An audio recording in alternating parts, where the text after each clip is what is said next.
Welcome back to CrimePod Castle for episode 2 of our Twisted Love series. Oh, this is a good one. Yeah, today we're exploring a case from India where love and relationships took a very dark turn. Mm-hmm.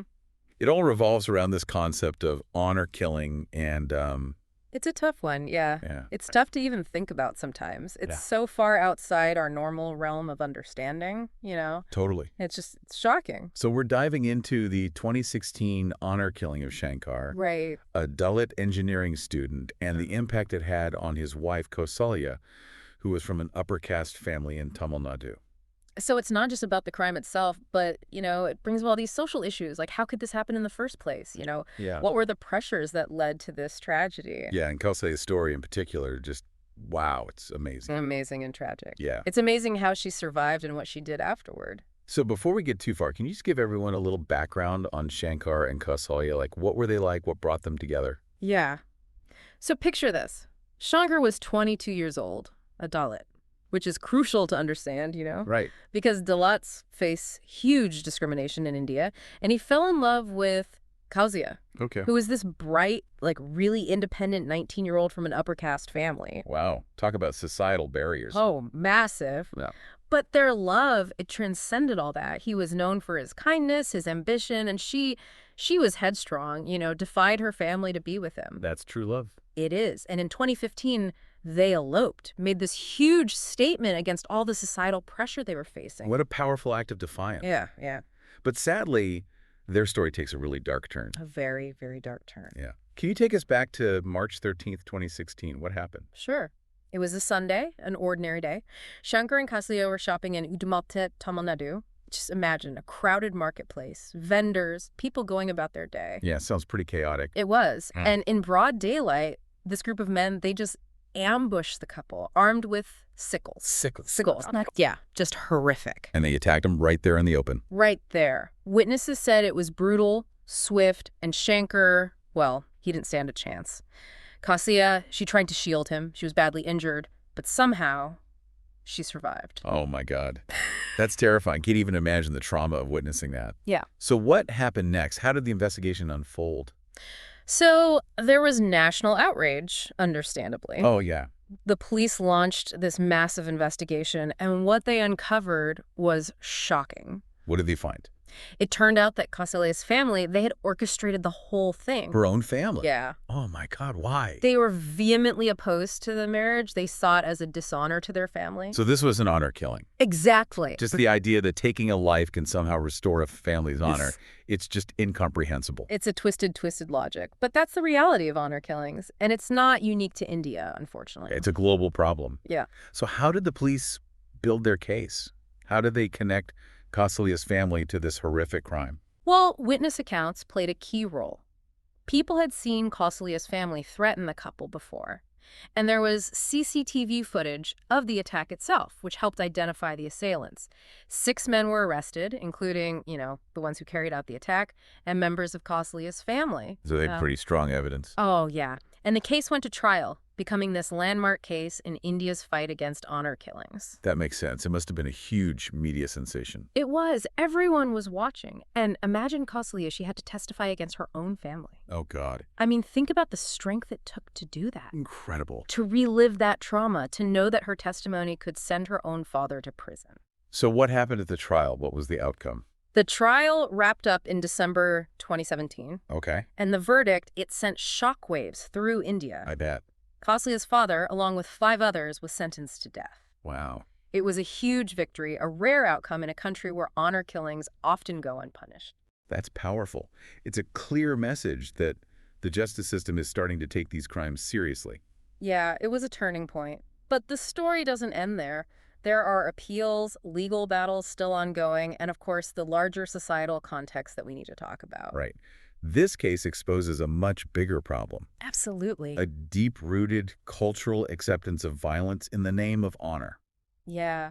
It makes you wonder, how do we even begin to dismantle these beliefs? How do we protect those who are most vulnerable? Really important questions. And we'll delve into all of that as we continue our deep dive into this case. It really makes you think, doesn't it? Like, how widespread this problem is. Yeah, honor killings. It's not just an Indian issue. Right, it's a global issue tied to all these patriarchal beliefs, this need to control women's lives. It's all about this warped sense of honor, like a family's honor somehow depends on the choices their women make. Exactly, especially when it comes to love and marriage. It's this messed up logic that leads to tragedy. And in Shankar and Kausalya's case, well, we see the devastating consequences. Yeah, it goes beyond just who you marry. It's about maintaining this strict social order, even if it means taking a life. It's chilling to think about the power dynamics at play. And often these killings are planned with multiple family members involved, which makes it even more disturbing. It creates this culture of silence. Mhm.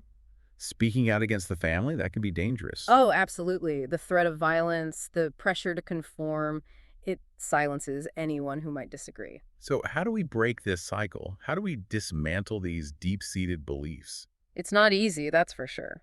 But we need a multi-pronged approach. Stronger law enforcement, for one. Right. Harsher punishments, better protection for potential victims. But it can't stop there, right? We need to address the root causes. Oh, like what? Education is key. We have to educate communities about the dangers of these beliefs, promote gender equality, empower women to make their own choices. Give them the support to break free. Exactly. It's about changing mindsets, challenging traditions. But this kind of change takes time and effort. What about support for those who escape these situations? What resources are there? Oh, that's crucial. Safe houses, counseling, legal aid, those are essential. So they can heal and start over. Right. And we have to see them as victims, not as somehow complicit in the violence. That's what's so inspiring about Kausalya. Despite everything she went through, she became an advocate. It's incredible, her transformation. She turned her pain into action. She's a powerful voice against honor killings, fighting for intercaste marriages, pushing for legal reforms. Her courage is a beacon of hope. It shows that change is possible. Her story is really remarkable. So before we move on, let's recap for our listeners. What are some key takeaways from all this? Well, first, honor killings, they're not isolated incidents. They're part of this global pattern of violence rooted in patriarchy. And they're not cultural traditions to be tolerated. They're human rights violations that demand a response. Exactly. And we all have a role to play in challenging these beliefs and supporting survivors, whether it's through education or just speaking out against injustice. Silence only makes the problem worse.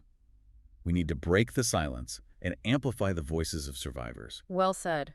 We need to work together to create a world where love is celebrated, not punished. This has been such a heavy but important conversation. It's really forced us to confront some uncomfortable truths. It's a reminder that we can't ignore injustice no matter where it happens. We have to keep talking about these issues, challenge harmful norms, and work towards a better future. We can't be complacent. The fight for equality and justice continues. You mentioned earlier Kausalya's advocacy. I'm curious to hear more about what she's been doing since the trial. What specific actions is she taking? Well, she's been super active. She even started this organization called the Shankar Social Justice Trust. Oh, wow. In honor of her husband. Yeah, and they do a lot, like raising awareness about honor killings. Makes sense. And they support inter-caste couples who are facing threats, like they were. So she's directly helping those in the same situation. Yeah, and she also campaigns against caste-based discrimination more broadly. It's amazing how she's channeled her grief into something so positive. It really is. And she's also pushing for legal reforms. Oh, like what? Things like stricter laws against honor killings, faster prosecutions, and more support for survivors. Because the current system isn't really equipped to deal with these types of crimes. Exactly. And Kausalya, she's really shining a light on those gaps. Her work is so important. She shows that even after such a horrible tragedy, one person can make a difference. Yeah, it's inspiring. And her story, it reminds us that honor killings, this isn't just happening in some far-off place. Right. It's a global problem. Yeah. So what can people do, our listeners, to help? That's a good question. Well, for starters, educate yourself. Learn about honor killings, understand the root causes, and challenge those harmful beliefs. Right. Those beliefs that try to justify this kind of violence. Exactly. And support organizations that are fighting for women's rights, promoting gender equality. Because that's key. Yeah. Speak out against violence against women in all its forms. And what if someone suspects someone they know is in danger? Don't be silent. Talk to the authorities. Reach out to domestic violence shelters or organizations that deal with honor-based violence. Because intervention can literally save a life. It can. We have to look out for each other, Speak up when we see injustice. That's so powerful. We can't just stand by and do nothing. Nope. Change happens when we challenge the status quo, when we demand better. This has been a really intense conversation, but so important. Thank you for sharing your insights with us. Yeah, thanks for having me. These conversations are crucial, to raise awareness, to work towards a future without this kind of violence. And thank you to our listeners for joining us for this deep dive. Mm. This case was truly heartbreaking, but Kausalya's story shows the power of resilience, the power of fighting for what's right. Absolutely. And we hope it's made you think about how you can contribute to positive change. If you found this episode insightful, please share it with others. Keep these conversations going. Don't forget to follow and subscribe to CrimePod Castle for more deep dives into true crime that matter. And until next time, stay informed, stay engaged, and stay compassionate. Remember, love shouldn't be a reason for violence. It should be a source of strength and freedom.